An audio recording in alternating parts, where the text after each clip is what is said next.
चलिए, good evening. So today we are going to start with the instantaneous acceleration. So far we have done with the average speed, average velocity, instantaneous velocity. Now today's topic is the instantaneous acceleration. Now यार instantaneous acceleration को समझने से पहले एक बार revise कर लेते हैं instantaneous velocity को. इंस्टेंटेनियस वेलोसिटी होती है एट पर्टिकुलर इंस्टेंट जो वेलोसिटी मेरे पास निकल के आ रही है. फॉर एग्जांपल मैं कार में जा रहा हूं, अचानक मेरे मिसेस साइड में बैठे हुए, उनकी नजर स्पीडोमीटर के ऊपर चलेगी. उस टाइम पर स्पीडोमीटर की क्या स्पीड निकल के आ रही है उसके ऊपर मुझे डांट पड़ती है. अगर कार की स्पीड 100 किलोमीटर से अबव चलेगी तो मुझे मालूम है she is going to yell at me. पूरी तरह से येल करेगी, उसे पसंद नहीं है कि 100 से ऊपर जाए. उस मोमेंट के ऊपर शायद गलती से ही अचानक 100 को क्रॉस कर गया हो, लेकिन उस मोमेंट के ऊपर उसकी नजर तो चलेगी ना स्पीडोमीटर के ऊपर. उसे कहते हैं इंस्टेंटेनियस वेलोसिटी. ठीक है, ये एक दुखी हस्बैंड की प्रॉब्लम निकल के आ रही है. अब पर्टिकुलर किसी इंस्टेंट के ऊपर जब आप वेलोसिटी को मेजर करते हो ना, चेक करते हो, that is known as instantaneous velocity. पूरी जर्नी की जो वेलोसिटी निकल के आ रही है that is known as average velocity. ठीक है, पूरी जर्नी के अंदर मीन निकाला जाता है. अब वो वैसा मीन नहीं है जो 10th क्लास में आपने पढ़ा हुआ मीन. उसके ऊपर कुछ ना कुछ फिजिक्स आ जाती है, फिजिक्स के अलग से मेथड्स निकल के आए थे. वो हमने कल कर लिया डिस्कस. हमने वो सारा कल डिस्कस कर लिया था. आज हम एवरेज इंस्टेंटेनियस एक्सेलरेशन की तरफ जा रहे हैं.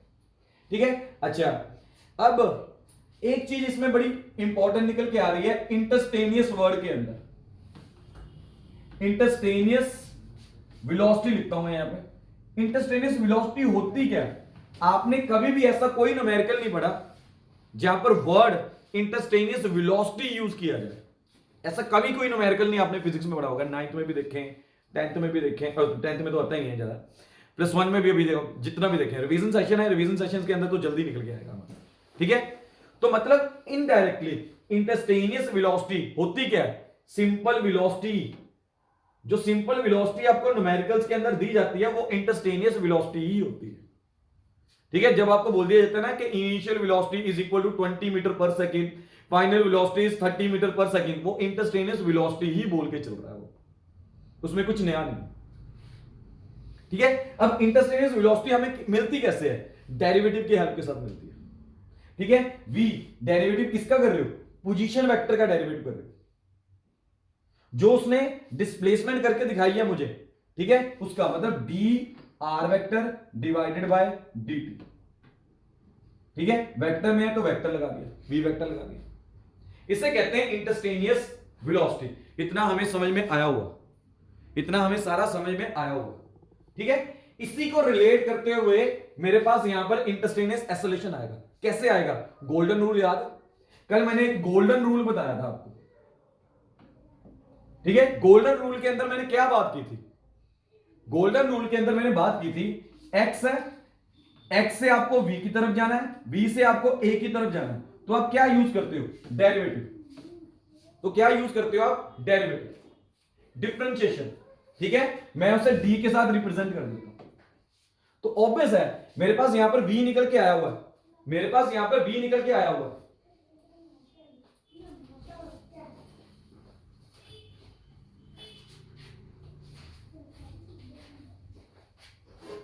ठीक है, मेरे पास यहां पर v निकल के आया हुआ.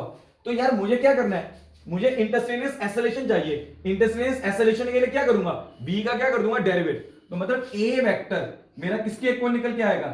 dv upon dt. ये वेक्टर्स में ही लिख देते हैं. पता चल रहा है ना? तो ये मेरी इंस्टेंटेनियस एक्सेलरेशन निकल के आ रही है. मैं कैसे बढ़ता जा रहा हूं? डिस्प्लेसमेंट का derivative with respect to time, velocity का derivative with respect to time, acceleration. ये होती है इंस्टेंटेनियस एक्सेलरेशन. पर्टिकुलर इंस्टेंट के ऊपर जो एक्सेलरेशन निकल के आ रही है, पर्टिकुलर इंस्टेंट के ऊपर जो मेरी एक्सेलरेशन निकल के आ रही है, ध्यान से देखो जरा. ठीक है, गोल्डन रूल के अकॉर्डिंगली चलना हमने बस. ठीक है, अगर जिस बच्चे को गोल्डन रूल याद, अब मैं बार बार गोल्डन रूल लिखवाता जाऊंगा, बच्चे को दिमाग में आ जाता है, पता चल जाता है फिर उसे कब मुझे डेरिवेट करना है, कब मुझे इंटीग्रेट करना है, कब मुझे डेरिवेट करना है, कब मुझे इंटीग्रेट करना है, यहां से उसे पता चलता है. ठीक है, चलिए डेफिनेशन की तरफ चले.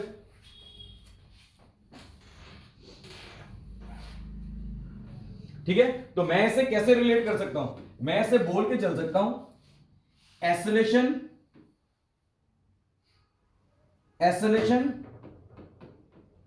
Eight a particular instant, at a particular instant, acceleration at a particular instant, उसे क्या बोल सकते हैं, इंस्टेंटेनियस एक्सेलेरेशन। कैसे मिलने वाली है, डेरिवेटिव की हेल्प के साथ, with the help of derivative.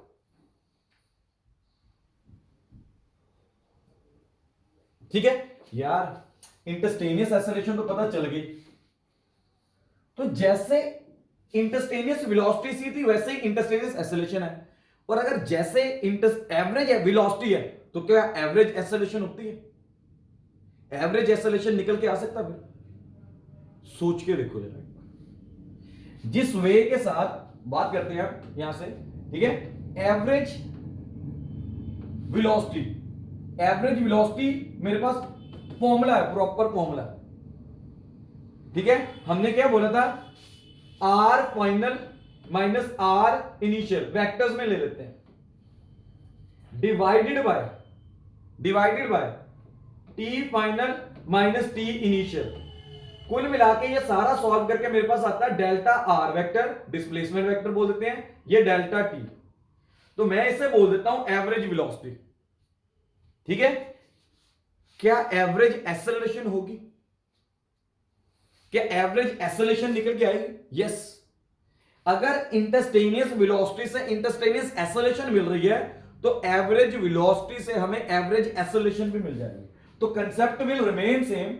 जब हम बात करेंगे एवरेज, अभी यूज बहुत कम होती है यार, व्हेनेवर आप जितने भी न्यूमेरिकल्स अभी रीड करने वाले हो ना, तो मैंने क्या बोला आपको, अभी मैंने पीछे क्या बोला, मैंने इतना पहले बोला कि जब भी स्पीडोमीटर आपको कोई एक वेलोसिटी दिखा रहा है ना, वो इस पर्टिकुलर इंस्टेंट की वेलोसिटी बता रहा है आपको, यही होता है ना, वो पर्टिकुलर इंस्टेंट की वेलोसिटी आपको बता के चलेगा उस टाइम पे क्या वेलोसिटी है। साथ में वेलोसिटी चेंज कर दोगे, अगले ही सेकंड के अंदर वेलोसिटी कम भी हो सकती है, बढ़ भी सकती है, ठीक है। उसी तरह से न्यूमेरिकल्स के अंदर एवरेज एक्सेलरेशन की बात ही नहीं की जाती, हालांकि एवरेज एक्सेलरेशन का फॉर्मूला वैसा ही है जैसे एवरेज वेलोसिटी का। हमें न्यूमेरिकल के अंदर एक्सेलरेशन जो भी दी जाती है, दैट वो एक्सेलरेशन इंस्टेंटेनियस एक्सेलरेशन होती है, ठीक है। अदरवाइज क्वेश्चन कभी कभी रीड करके बच्चे को समझ में आना शुरू हो जाता है क्या बात कर रहे हैं। एवरेज अगर एक्सेलरेशन की बात की जाए, ठीक है, तो वो क्या निकल के आएगा, v final minus v initial divided by total time को डेल्टा टी लिख दो सीधा यहां पे, ठीक है। तो ये क्या हो जाएगा, delta v divided by delta T, उसे कहते हैं एवरेज एक्सेलरेशन, उसे कहते हैं एवरेज एक्सेलरेशन, ठीक है। अब मैंने कल एक बार और बताई थी, एवरेज वेलोसिटी कांस्टेंट होती है, एवरेज वेलोसिटी इज कांस्टेंट, मैंने ये भी बताया था। अगर एवरेज वेलोसिटी कांस्टेंट होती है तो एवरेज एक्सेलरेशन भी क्या निकल के आएगी, कांस्टेंट। ये भी क्या निकल के आने वाली है, कांस्टेंट। और अगर एक्सेलरेशन कांस्टेंट होती है, वो आगे चल के बताऊंगा वो कौन सा मोशन होता है, यूनिफॉर्मली एक्सेलरेटेड मोशन। वो मोशन क्या होता है, यूनिफॉर्मली एक्सेलरेटेड मोशन। और आपको जितने भी न्यूमेरिकल्स दिए जाते हैं ना, वो जितने भी नहीं कह सकता, मैक्सिमम न्यूमेरिकल्स कह सकता हूं, मैक्सिमम न्यूमेरिकल्स के अंदर आपको कांस्टेंट एक्सेलरेशन दी जाती है, मतलब कि कहीं ना कहीं एवरेज एक्सेलरेशन हो सकते हो। मतलब कि ये चीज हम यूज कर रहे हैं, लेकिन ये फॉर्मूला यूज नहीं कर रहे इसका, कि कर रहे हो ये फॉर्मूला यूज, सोच के देखो जरा, ये फॉर्मूला यूज कर रहे हो, ये फॉर्मूला यूज कर रहे हो, कर रहे हो ये फॉर्मूला भी यूज। बस फर्क क्या है, हम बच्चे को 9th क्लास से +1 क्लास की फिजिक्स के अंदर लेके आते 9th क्लास की फिजिक्स खत्म नहीं करनी, 9th क्लास की फिजिक्स के अंदर कुछ ऐड ऑन करना है। ऐड ऑन कैसे करना है, अभी इनिशियल वेलोसिटी को u मान लो, फाइनल वेलोसिटी को v मान लो, डेल्टा टी को t मान लो, एक्सेलरेशन a, पहले मैं बोल रहा हूं a है, तो ये फॉर्मूला पढ़ा नहीं हुआ 9th क्लास में, a is equal to v minus u upon t, या इसे कैसे पढ़ा हुआ, v is equal to ut, v is equal to u plus at, पढ़ा हुआ ना। ठीक है, the old wine in the new बोतल, वैसा ही है, पुरानी बात है, बस एक नए वेक्टर्स के कंसेप्ट के अंदर आ गई बस, और कुछ नहीं है, वेक्टर्स की फॉर्म के अंदर आ गई और कुछ नहीं किया। ठीक है, वेक्टर्स के फॉर्म के अंदर निकल के आ गई है और कोई बात नहीं कर रहे इसके अंदर।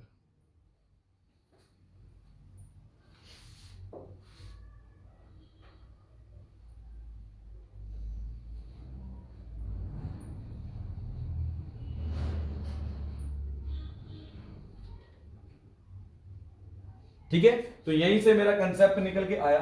अगला यहां से बात कर लेते हैं average, sorry, uniformly accelerated motion. यहीं से मेरा कंसेप्ट निकल के आया, यूनिफॉर्मली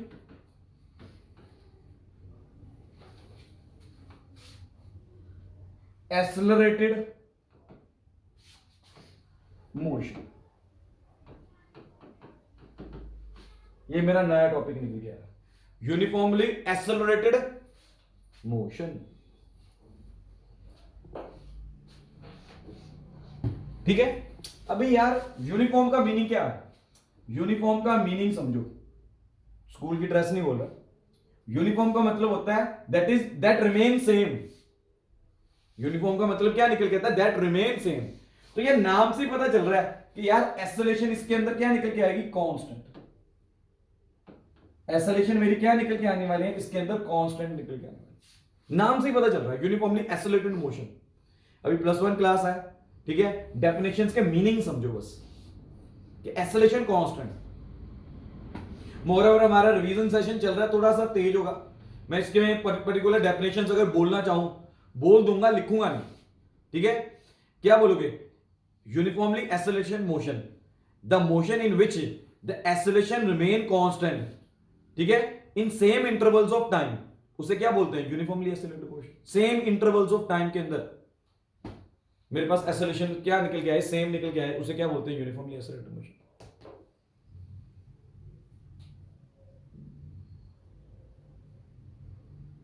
ठीक है, अभी बात अगर यूनिफॉर्मली एसोलेटेड मोशन की चल रही है,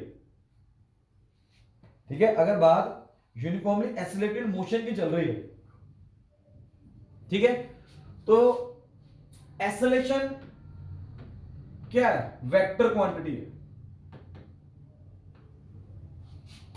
अब वेक्टर क्वांटिटी के अंदर मेरी दो बातें निकल के आती हैं, एक मैग्नीट्यूड,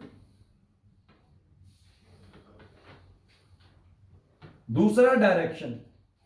अब यार इस बात के ऊपर बच्चे को बस एक बार ध्यान दिलवाना होता है, उसके बाद बच्चे को अपने आप क्लियर हो जाती है। अगर मैग्नीट्यूड चेंज है तब भी एसोलेशन चेंज है, अगर डायरेक्शन चेंज है तब भी एसोलेशन चेंज है। और मैं कह रहा हूं एसोलेशन कांस्टेंट है, it means magnitude and direction is same. अगर एसोलेशन मेरी यहां पर क्या निकल के आ रही है? कांस्टेंट निकल के आ रही है, तो इसका मतलब यही है कि मैग्नीट्यूड एंड डायरेक्शन क्या निकल के आएगी? सेम निकल के आएगी, चेंज नहीं हो सकती। यार अगर ये चेंज ही नहीं हो रही तो ऐसा कौन सा मोशन है जिसमें डायरेक्शन चेंज नहीं होती? तो ऑब्वियस है वो क्या निकल के आएगा? Straight line. तो ऑब्वियस है अगर एसोलेशन मेरी कांस्टेंट निकल के आती है तो हम यहां पर क्या बात कर रहे हैं? Straight line. यहां पर कौन से मोशन की बात हो रही है? स्ट्रेट लाइन के अंदर रेक्टिलिनियर मोशन की बात निकल के आ रही है। स्ट्रेट लाइन के अंदर कोई चीज अगर चलती है तो उसे क्या बोलते हैं? रेक्टिलिनियर मोशन बोलते हैं। ठीक है, यहां पर लिख लो चाहे, रेक्टिलिनियर। Rectilinear motion.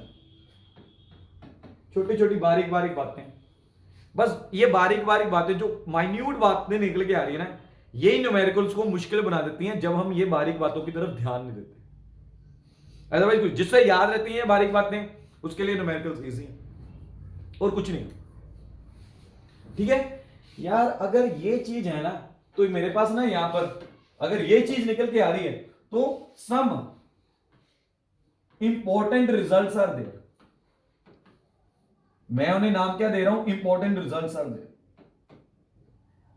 जब मुझे पता चलता है कि एसोलेशन कांस्टेंट है और एसोलेशन तो वेक्टर क्वांटिटी है, मैग्नीट्यूड एंड डायरेक्शन क्या होने चाहिए? सेम होने चाहिए, तो मुझे पता चलता है कि यार ये स्ट्रेट लाइन मोशन है।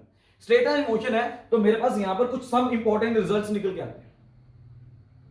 ठीक है, उन इंपॉर्टेंट रिजल्ट्स को आपकी बुक्स के अंदर क्या बोला जाता है? Equations of motion. आपकी बुक्स के अंदर उसे क्या बोला जाता है? इक्वेशन ऑफ मोशन बोला जाता है। और ये इक्वेशंस ऑफ मोशन जिनके बारे में हम बात कर रहे हैं, अगर यहां पर लिखूं तो सबसे पहले आती है v is equal to u plus a t. अरे ये तो वही हो गया ना जो पीछे डिस्कस किया था, जिसकी हेल्प के साथ मैंने एसेलेशन की डेफिनेशन बताई है, एवरेज एसेलेशन जिसकी हेल्प के साथ मैंने बताया, वही चीज है। ठीक है।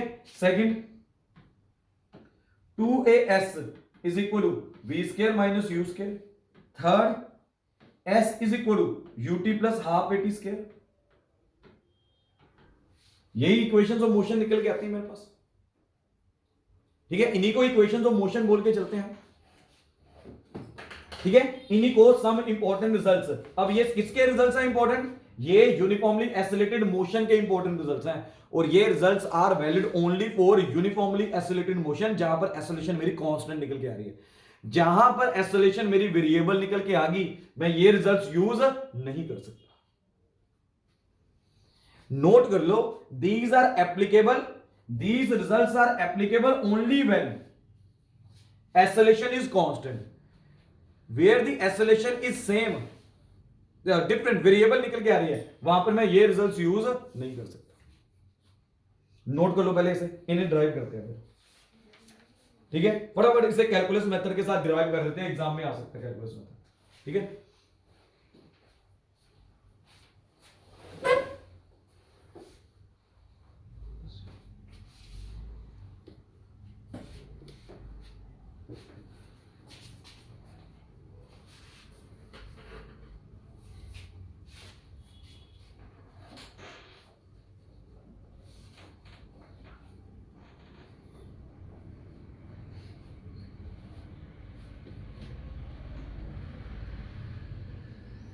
ठीक है जी, चले आगे।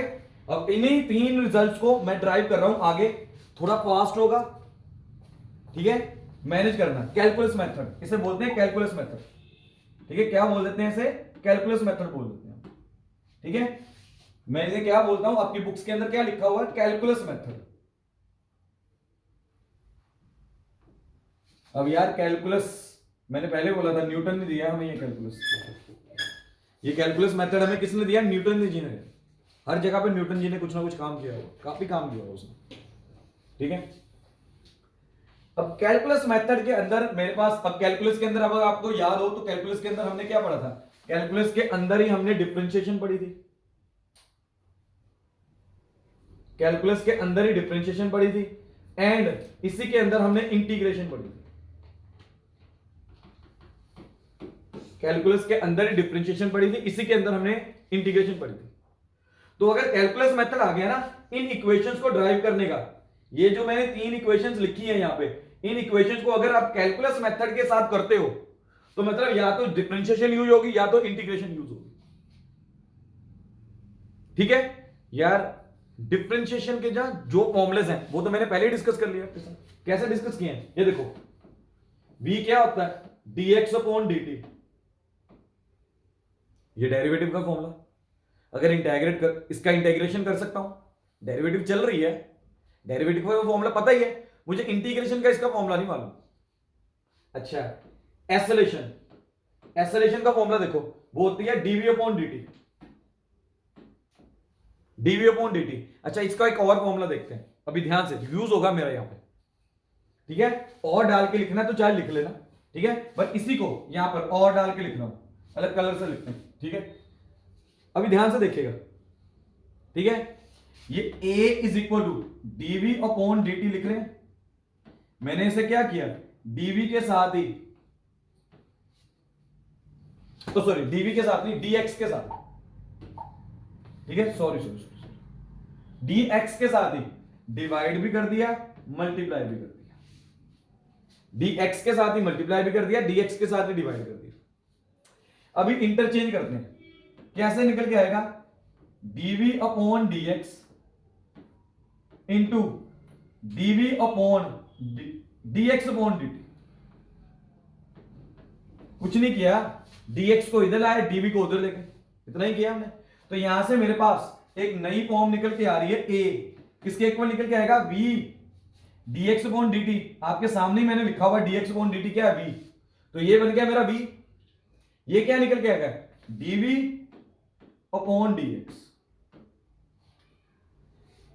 तो ये भी मेरा रिजल्ट यूज होता है, ये भी यूज होता है, ये भी। यार डिफरेंशिएशन तो ऑलरेडी दी हुई है, तो कैलकुलस मेथड के अंदर मैं क्या करने वाला हूं, कैलकुलस मेथड के अंदर मैं इंटीग्रेशन करने वाला हूं। कैलकुलस मेथड के अंदर मैं क्या करने वाला हूं, इंटीग्रेशन करने वाला हूं। इंटीग्रेशन की हेल्प के साथ ये सारा दुख ड्राइव करूंगा।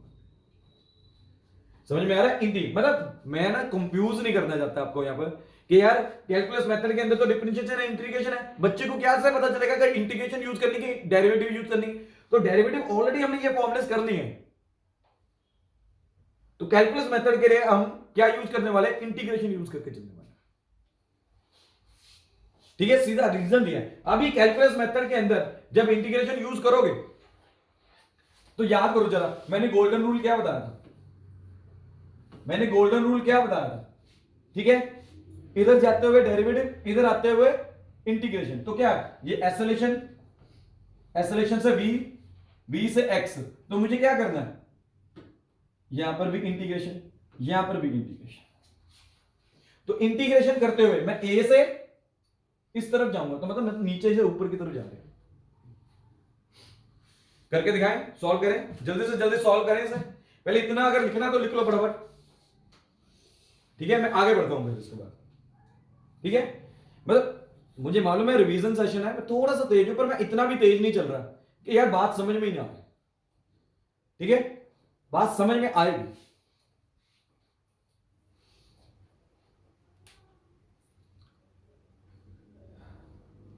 ये वाले 3 रिजल्ट्स याद रखिए, बड़े यूज होते हैं ये मेरे आगे, बहुत ज्यादा यूज होंगे। यही छोटी छोटी बातों के कारण आपकी थोड़ी फिजिक्स वीक हो जाती है, बस ये याद रखनी है बातें, और कुछ नहीं। चलिए मैं आगे बढ़ रहा हूं।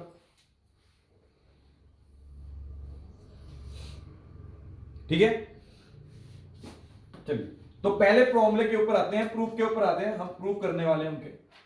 तो मुझे मालूम है एसोलेशन किसके इक्वल निकल के आती है, अभी याद करो पहले एक बार। ठीक है, मैंने क्या बोला था यहां पे, uniformly accelerated motion, uniformly accelerated motion के अंदर some important results. Uniformly acceleration motion के अंदर एसोलेशन क्या होती है, कांस्टेंट। मैंने यही बोला था ना, कांस्टेंट एसोलेशन के लिए चल रहा। तो फॉर्मूलाज ड्राइव करने शुरू करने से पहले मुझे अच्छी तरह से याद है कि ये मेरा जो ए निकल के आ रहा है ना, ये मेरा कांस्टेंट निकल के आ रहा है। ठीक है, ये होता है क्या, डीवी अपॉन dt। तो इंटीग्रेटिंग बोथ साइड्स, मैं चलो इंटीग्रेशन करने से पहले डीवी इधर आ गया, ए dt इधर आ गया, तो integration both sides, integrating both sides with in limits.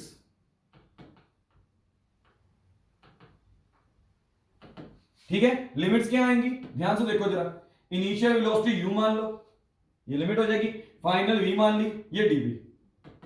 ए तो कांस्टेंट है, इंटीग्रेशन में से बाहर आ जाएगा, इनिशियल टाइम 0 मान लो, फाइनल टाइम t मान लो। मतलब एट टाइम 0 वेलोसिटी क्या मान के चल रहे हैं, u मान के चल रहे हैं, एट टाइम t वेलोसिटी क्या मान के चल रहे हैं, v मान के चल रहे हैं। इजी है कंसेप्ट, इजी है कंसेप्ट, इजी है। ठीक है ना, अभी dv का इंटीग्रेट क्या निकल के आएगा, v, तो मैंने यहां पर v लिखा।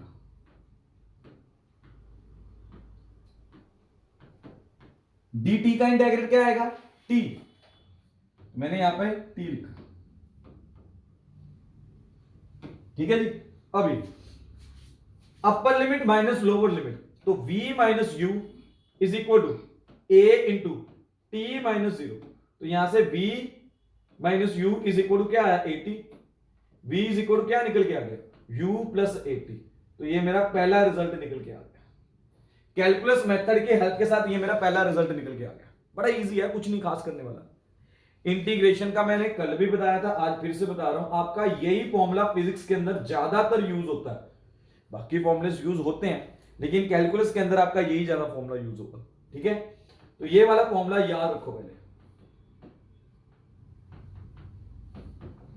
और याद रखो dx का इंटीग्रेट क्या होता है, x। ये फॉर्मूला यहां पर भी लग सकता है, जैसे यहां पे 1 सपोज करके चलो यार, 1 raise to power anything raise to power 0 क्या होती है, 1 होता है ना, तो 1 की जगह लिख दोगे x की पावर 0, x की पावर यहां पर 0 लिख के ये वाला फॉर्मूला लगा दो। ठीक है, अगर बात नहीं समझ में आती तो सिर्फ याद कर लो, इससे ज्यादा कुछ नहीं कर सकते।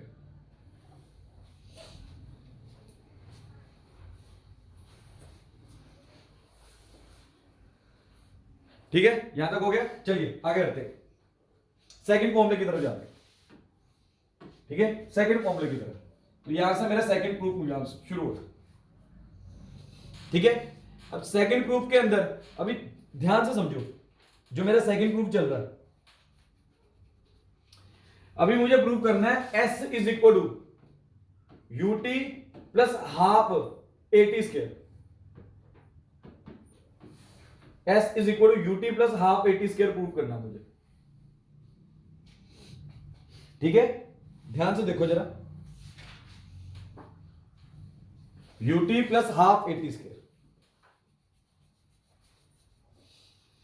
तो यहां पर क्या यूज करूंगा, अब मुझे मालूम है v s चाहिए, मैंने क्या बोला, इंटीग्रेशन मेथड चलना है, तो मैंने गोल्डन रूल में क्या बताया था, a से v से x, तो इंटीग्रेशन चलेगी, तो मुझे x चाहिए, ये x कौन रिप्रेजेंट कर रहा है, s को रिप्रेजेंट कर रहा है, पोजीशन चाहिए ना, फाइनल पोजीशन चाहिए ना, या उसने कितनी डिस्प्लेसमेंट की मुझे वो चाहिए ना, डिस्प्लेसमेंट चाहिए ना, डिस्प्लेसमेंट इंटीग्रेशन से निकल के आएगी, किसकी इंटीग्रेशन से, v की इंटीग्रेशन, तो यहां पर मैं क्या यूज करने वाला हूं, v is equal to dx upon dt, समझो बात को, मैं क्या यूज करने वाला हूं, dx अपॉन dt, एक मिनट रुको, ठीक है दोबारा लिख रहा हूं, तो v is equal to dx upon dt, ये गोल्डन रूल के अकॉर्डिंगली आपको समझ में आ गई होगी, ठीक है। अभी मैंने अभी v को कैलकुलेट किया, v क्या निकल के आ रहा था, u प्लस एटी, v क्या निकल के आ रहा है, u प्लस एटी, यार मुझे कैसे पता चलेगा पेपर के अंदर u प्लस एटी यूज करना है, यहां पे मेरी बात को ध्यान से समझो, s इज इक्वल टू क्या निकल के आया, ut plus half a t square, t का मेरे पास क्या निकल के आ रहा है, यहां पर स्क्वायर निकल के आ रहा है, t का स्क्वायर इंटीग्रेशन के अंदर तभी बनेगा जब ये इस तरह से कुछ निकल के आएगा, t dt निकल के आएगा, फॉर्मूला कौन सा लगाना है, ये वाला फॉर्मूला लगाना मुझे, n की जगह क्या निकल के आ गया, 1 निकल के आ रहा है, ठीक है, तो यहां पर n की जगह 1 आ गया, तो ये क्या होगा, t 1 plus 1 divided by 1 plus 1, तो ये t स्क्वायर बाय 2 निकल के आएगा, तो आप खुद सोचो, t स्क्वायर भी चाहिए, 1 2 भी चाहिए, तो मुझे यहां पर एक t चाहिए, तो यार t तो आ ही नहीं रहा, dt आ रहा है, और मुझे मालूम है dt का इंटीग्रेट क्या निकल के आएगा, t निकल के आएगा, मुझे t नहीं चाहिए, मुझे t नहीं चाहिए, मुझे t स्क्वायर बाय 2 चाहिए, t स्क्वायर बाय 2 के लिए t dt चाहिए, मुझे क्या चाहिए, मुझे t dt चाहिए, उसके लिए सोचने वाली बात है ना, सोचने वाली बात है ना, तो मुझे कैसे लेके आने इतनी बातें, बस छोटी छोटी बातें हैं, दिमाग में रखो, सारा कुछ समझ में आता जाएगा, क्रैमिंग कुछ नहीं है, दिक्कत भी नहीं आएगी। तो यहां से मुझे समझ में आया कि यार मुझे अपना टी स्क्वायर बाय 2 लेके आने के लिए टी dt चाहिए, टी dt, अब यहां पर टी dt लाने के लिए मैंने क्या किया, पुराने वाला रिजल्ट यूज कर लिया, u प्लस एटी, जो मैंने अभी अभी ड्राइव किया, अभी अभी ड्राइव किया, तो dt उधर चला गया, कुछ क्रैमिंग नहीं करा रहा, सिर्फ और सिर्फ लॉजिकल रीजंस, ठीक है, ध्यान से समझिए। अच्छा अभी क्या कर दिया, integrate with in limits, limits के अंदर हमने क्या कर दिया, इंटीग्रेट कर दिया, तो यार अभी इंटीग्रेशन मुझे करना है, तो यहां पर इनिशियल वेलोसिटी कांस्टेंट मान के चलेंगे हम, इनिशियल वेलोसिटी तो एक मैंने क्या बोला था, ये इंटरस्टेनियस वेलोसिटी होती है, इंटरस्टेनियस वेलोसिटी क्या होती है, उस particular time t is equal to 0 के ऊपर वेलोसिटी क्या थी मेरी, एक कांस्टेंट वेलोसिटी होगी ना, तो u मेरा कांस्टेंट है ना, a मैं पहले ही मान के चल रहा हूं यूनिफॉर्मली एक्सेलरेटेड मोशन है, ये इंपॉर्टेंट रिजल्ट्स मेरे यूनिफॉर्मली एक्सेलरेटेड मोशन के अंदर ही एप्लीकेबल है, जहां पर एक्सेलरेशन वेरिएबल होगी वहां पर ये मेरे रिजल्ट्स चलने नहीं है, तो यार particular t is equal to 0 के लिए मैं मान लेता हूं उसकी वेलोसिटी, इनिशियल वेलोसिटी u निकल के आ रही, तो ये कांस्टेंट ही हुई ना। देखो ये u कैसे निकल के आया, मैंने पीछे क्या किया था, at t is equal to 0 initial velocity क्या मान रहा हूं u, at t is equal to t time is equal to t, final velocity क्या मान रहा हूं v, ये पर्टिकुलर इंस्टेंट के ऊपर आ रही है ना, तो ये कांस्टेंट हुआ, ये कांस्टेंट हुआ, रट्टा कुछ नहीं है। ठीक है, तो हमने क्या किया, u 0 से t dt, a भी कांस्टेंट है 0 से t dt is equal to ये 0 से s dx। ठीक है, तो हमारे पास क्या निकल के आया, u t 0 to t plus ये प्लस है a t स्क्वायर बाय 2, ये अपर लिमिट, ये लोअर लिमिट, ये x। अभी upper limit minus lower limit करनी है और कुछ नहीं, upper limit minus lower limit करना और कुछ नहीं करना। ठीक है, तो आ जाओ कर लें, ध्यान से देखिएगा, u t minus 0 plus a by 2 t square minus 0 का square is equal to s minus 0। तो यहां से क्या निकल गया, s is equal to ut plus half a t square. ये मेरा रिजल्ट निकल के आ गया, ये मेरा रिजल्ट निकल के आ रहा है। मैं हर चीज का एक रीजन देके चल रहा हूं, क्रैमिंग किसी की चीज की नहीं, किसी चीज की क्रैमिंग नहीं चलनी है इसमें। ठीक है जी, अभी लास्ट रिजल्ट की तरफ जा रहे हैं। ठीक है, अभी जब लास्ट रिजल्ट की तरफ जा रहे हैं ना, तो यार फॉर्मूले को देखो पहले।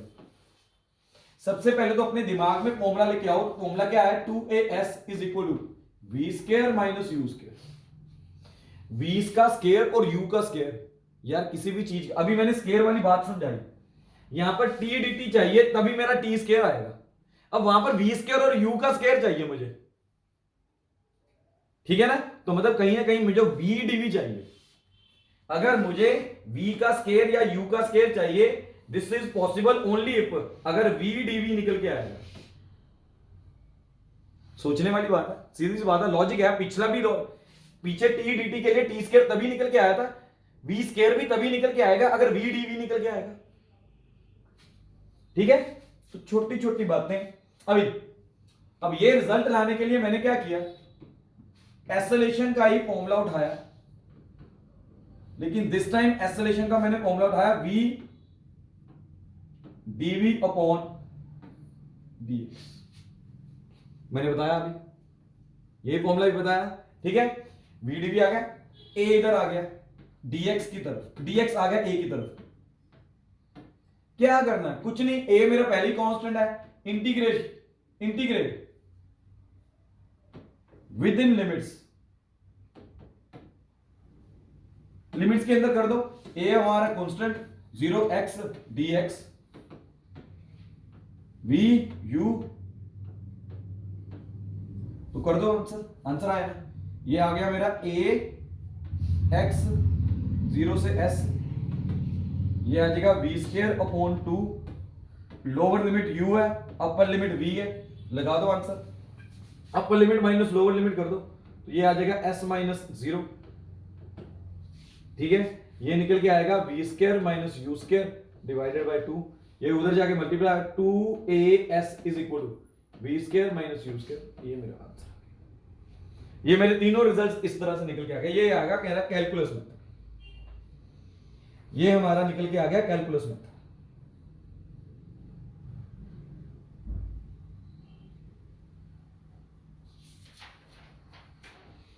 ठीक है जी, अच्छा एक इंपॉर्टेंट रिजल्ट इसके बाद बताता हूं। अभी इनकी वेक्टर फॉर्म, यार ये तो मेरा 10th क्लास 9th क्लास में भी था। अब इसकी नई चीज क्या सीखनी है, वेक्टर फॉर्म सीखनी है इनकी।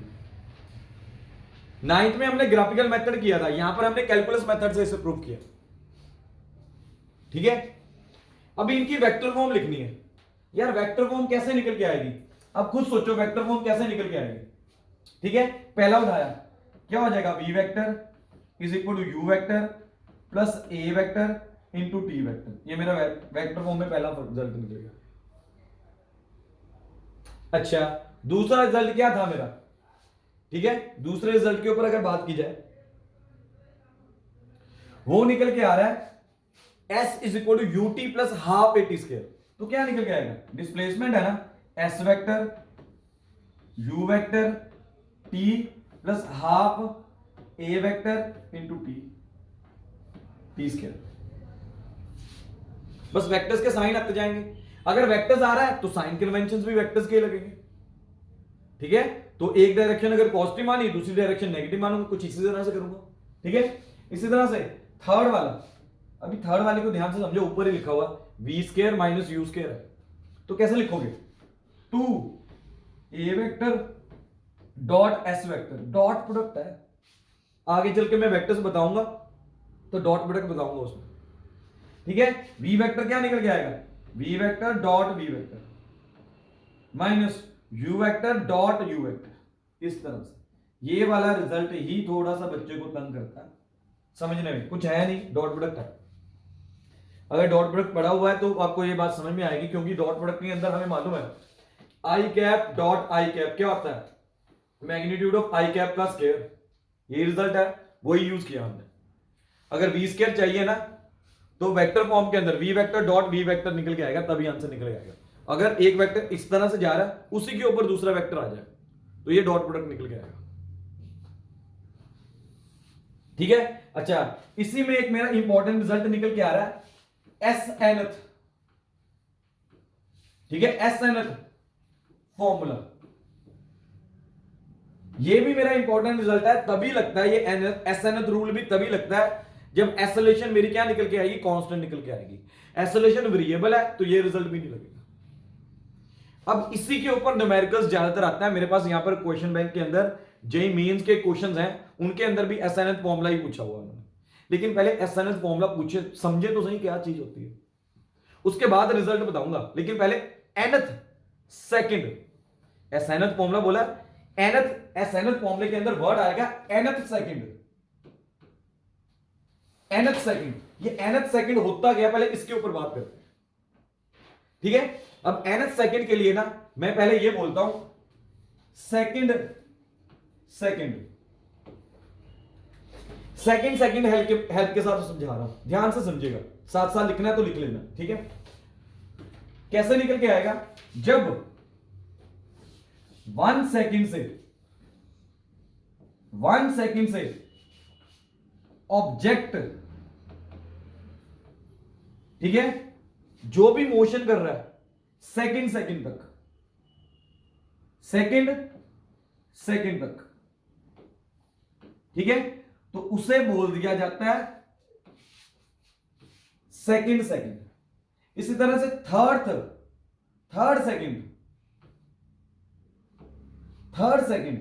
सेकंड का मतलब है सेकंड से लेके थर्ड सेकंड तक जाते हुए जो भी उसने डिस्प्लेसमेंट किए, मोशन कह लो या डिस्प्लेसमेंट किए, उसकी बात हो रही है। एस एनथ फॉर्मूले के अंदर एस एनथ का मीनिंग क्या है, ठीक है, अगर थर्ड सेकंड बोल दिया ना, थर्ड सेकंड बोल दिया उसने, थर्ड सेकंड का मतलब है सेकंड खत्म हो गया। ठीक है, सेकंड से लेके थर्ड सेकंड तक, सेकंड खत्म हो गया, अभी थर्ड सेकंड कंप्लीट करना है हमने। ठीक है, मतलब 2.1 से लेके जब तक थर्ड सेकंड शुरू नहीं हो जाता, उस इंटरवल के बीच में 1 सेकंड का इंटरवल निकल के आएगा, वो 1 सेकंड के इंटरवल के बीच में उसने कितना डिस्टेंस ट्रेवल कर दिया, उसे बोलते हैं एस थर्ड। ठीक है, या अगर एस एनथ की बात की जाए, एस एनथ का मतलब मेरे पास निकल के आएगा n-1 सेकंड से लेके nth सेकंड तक। ठीक है, जो 1 सेकंड के अंदर उसने डिस्टेंस ट्रेवल किया उसे कहते हैं एस nth सेकंड। मतलब n-1 सेकंड खत्म हो गया, nth सेकंड अभी शुरू हुआ लेकिन कंप्लीट नहीं हुआ, मुझे कंप्लीट करवाना।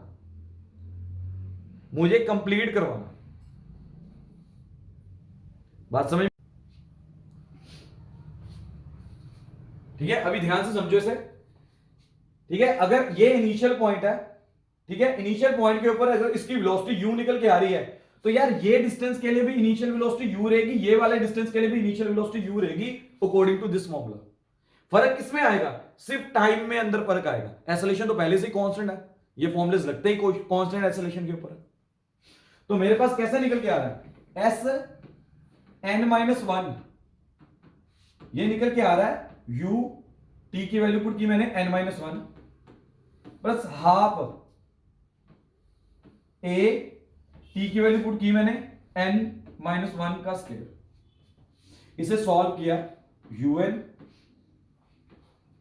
Minus u plus half a, वो पूरा सॉल्व कर रहे हैं, n square plus one minus two, ये चीज निकल के आ गई। इसी तरह से एस एन माइनस वन, वो निकल के आएगा यू एन, नहीं एस एन माइनस वन नहीं, ये आएगा एस एन, एस एन भी नहीं, एस एन, ठीक है, एस एन, ठीक है, यूएन इसी के अंदर वैल्यूज पुट कर रहा हूं, ये वाले फॉर्मूले के अंदर, plus half a n square, यही निकल के आएगा। अभी रिजल्ट क्या निकल के आएगा? मुझे एस एनथ फॉर्मूला चाहिए। एस एनथ के लिए क्या लिखूंगा? यहां पर लिखता हूं एस एनथ, देखो इसे एस एन माइनस वन लिखा, इसे एस एन लिखा, इसे एस एनथ लिख रहा हूं, नोटेशन के अंदर चेंज आ गया, नोटेशन के अंदर ही चेंज आ गया। एस एनथ कैसे निकलेगा? S n minus s n minus one, तो कैसे लिखूंगा? S n minus s n minus one. तो यार ये वैल्यूज उठा के एक दूसरे के साथ क्या कर दूंगा? सब्ट्रैक्ट कर दूंगा। यार अगर ये सब्ट्रैक्शन हो रही है, ठीक है, तो यार खुद सोचो ना, यहां से ये तो ये इसके साथ कट जाएगा, ये तो इसके साथ कट ही जाएगा। अच्छा, ये चीज इसके सारी के बाद क्या बना हुआ है? यहां पे माइनस का साइन मैं लिख देता हूं यहां पे पूरा, ये आएगा un plus half a n square minus, actually slippery है, लिखा ही नहीं जा रहा, ब्रैकेट बुला रही, minus u plus un plus half a, ये ब्रैकेट ओपन करके लिख रहा हूं, a n square plus half minus n n a, इतना ही आ, हाँ इतना ही आ रहा है, ये टू के साथ टू की कटिंग हो रही है, हाँ इतना ही आ रहा है। तो मेरे पास क्या बच रहा है? ब्रैकेट ओपन करके देखते हैं। तो मेरे पास, मैं अभी यहां पर ब्रैकेट ओपन नहीं कर रहा, मैं सीधी कटिंग कर रहा हूं, ठीक है। तो यार अगर ब्रैकेट ओपन करोगे तो ये माइनस यू एन हो जाएगा, इसकी कटिंग इसके साथ हो जाएगी, ये प्लस है, अगर ब्रैकेट ओपन करोगे ये माइनस हो जाना, इसकी कटिंग इसके साथ हो जाती है, ठीक है। तो बच क्या रहा है? माइनस माइनस क्या हो गया? पॉजिटिव, यू, यू बचा, उसके बाद ये positive plus n a minus half. तो हम कैसे याद करते हैं इसे? u प्लस हाफ बाहर, हाफ यहां से कॉमन ले लिया, 2na माइनस वन। हमें बुक्स के अंदर ये वाला फॉर्मूला इस तरह से मिलता है। रिजल्ट याद रखो, इसके ऊपर न्यूमेरिकल्स इसी के ऊपर आते हैं ज्यादातर, रिजल्ट याद रखो, बस रिजल्ट याद रखो।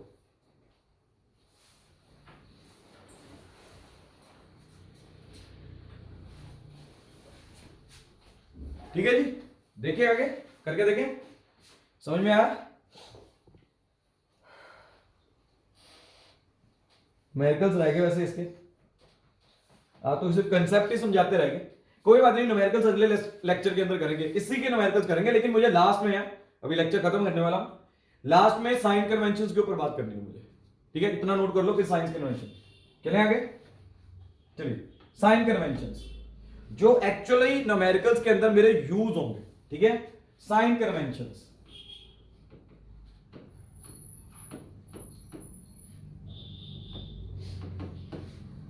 चलो जी,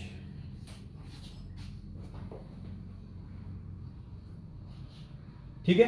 अभी जब साइन कन्वेंशंस की बात की जाती है ना, तो यार मैं थोड़ा सा वापस आता हूं किसके ऊपर, ये वेक्टर फॉर्म के ऊपर मैं वापस आया। मुझे वेक्टर के अंदर ही, वेक्टर फॉर्म को दिमाग में रखते हुए ही न्यूमेरिकल्स के अंदर इसे यूज करना है। ये बात फॉलो करके चलिए। और अगर वेक्टर फॉर्म के अंदर ही दिमाग लगाते हुए मुझे इसे करना है, देखो 9th क्लास के अंदर कोई ऐसे वही वेक्टर्स की प्रॉब्लम्स नहीं डाल रहा, लेवल राइज करना है हमें। 9th से थोड़ा सा आगे चलना है, तो 9th से थोड़ा सा आगे अगर चलना है तो मुझे वेक्टर फॉर्म के अंदर ही सारा कुछ चाहिए। तो साइन कन्वेंशंस वेक्टर्स के अंदर हमें देख के चलना है यहाँ पे, ठीक है। न्यूमेरिकल्स भी जो मेरे निकल के आने वाले हैं उसमें हमें इसी तरह से कंडीशन आएगी, कोई चीज नीचे आ रही है, कोई चीज ऊपर जा रही है, तो साइन कन्वेंशन बताओ वो कब एक दूसरे को क्रॉस करेंगे, तो साइन कन्वेंशंस लग रहे हैं, साइन कन्वेंशंस लग रहे हैं उसके अंदर, ठीक है। इसीलिए साइन कन्वेंशंस के साथ बात करते हुए चल रहे हैं, ठीक है यार। इससे काम मेरा ज्यादा इजी होता है, ठीक है। आप ऐसी कोई एक क्वेश्चन देखिए जो 9th में कभी समझ में नहीं आया, अभी साइन कन्वेंशंस के साथ वो चीज आपको देखना 100% क्लियर हो गई होगी, ठीक है। तो आ जाओ, पहला साइन कन्वेंशन, ठीक है, पहला साइन कन्वेंशन, ठीक है। कोई रूल नहीं है इसका, साइन कन्वेंशंस का कोई रूल नहीं है। There is no official rule for sign conventions, ठीक है। साइन कन्वेंशंस का कोई ऑफिशियल रूल नहीं है फॉर साइन कन्वेंशंस। पहली बात तो ये, डरने की कोई जरूरत नहीं,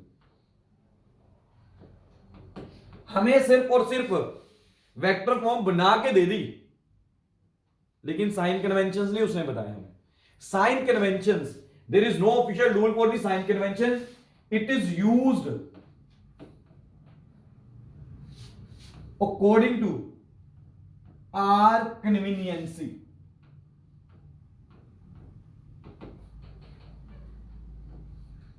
जैसे मुझे कन्वीनियंट लग रहा है मैं उस अकॉर्डिंगली, अपने अकॉर्डिंगली इसे यूज कर लेता हूं, ठीक है।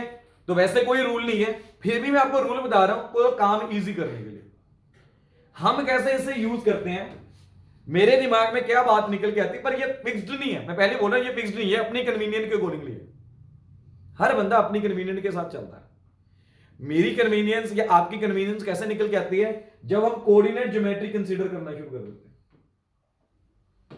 क्योंकि कोऑर्डिनेट ज्योमेट्री इतना पढ़ चुके हैं ना हम, तो हमें कोऑर्डिनेट ज्योमेट्री अच्छी तरह से आता है। ये कोऑर्डिनेट ज्योमेट्री के अकॉर्डिंग हम चलना शुरू कर देते हैं। अब कोऑर्डिनेट ज्योमेट्री के अकॉर्डिंगली जो भी चीज इस डायरेक्शन में जाती है, हमें मालूम है वो क्या होता है, पॉजिटिव एक्स एक्सिस। तो इस डायरेक्शन को मेरे दिमाग में यही निकल के आ रहा है, वी यू या s, v u s, even के ए भी अगर इस डायरेक्शन में आता है मेरी कन्वीनियंट के अकॉर्डिंग, मैं उसे वी मान के चलता हूं, तो ये पॉजिटिव मान के चलता हूं। और अगर कोई चीज बैकवर्ड डायरेक्शन, इस डायरेक्शन के अंदर निकल के आ जाती है, तो मुझे कोऑर्डिनेट ज्योमेट्री के अकॉर्डिंगली आदत पड़ी हुई है, बट आपको भी ऐसे ही पड़ी हुई है, चाहे वी इधर आ जाए, चाहे यू इधर आ जाए, चाहे ए इधर आ जाए, यार वो नेगेटिव ही है, ठीक है जी। अच्छा, दूसरा, हमें आदत पड़ी हुई है तो जो चीज ऊपर जा रही है ना, जो चीज ऊपर जा रही है, हमें आदत क्या पड़ी हुई है, जो चीज ऊपर जा रही है, ठीक है, वो मेरे पास क्या निकल के आएगी, पॉजिटिव।